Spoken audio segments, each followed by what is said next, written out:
இங்க ஒரு பொண்ணு தூங்கிட்டு இருக்கும் போது அவ கையை ஏதோ டச் பண்ற மாதிரி ஃபீல் ஆகுது.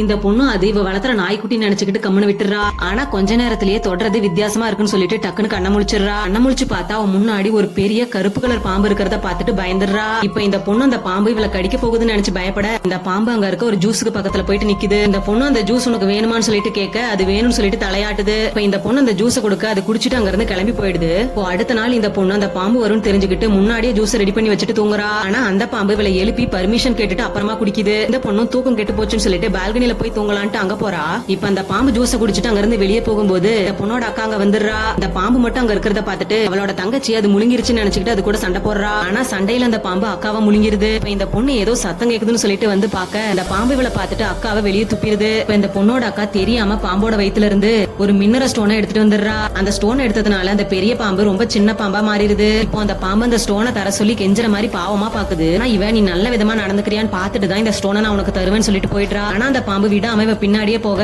அந்த பாம்பை பாத்துட்டு பாவமா இருக்குன்னு சொல்லிட்டு இவன் அந்த ஸ்டோனை கொடுத்துடுறா. இப்ப அந்த ஸ்டோனை முழுங்கினா அடுத்த செகண்டே பழைய மாதிரி பெரிய பாம்பா மாறிடுது. கடைசியில அந்த பாம்பு ஒரு மனுஷனா மாறுது.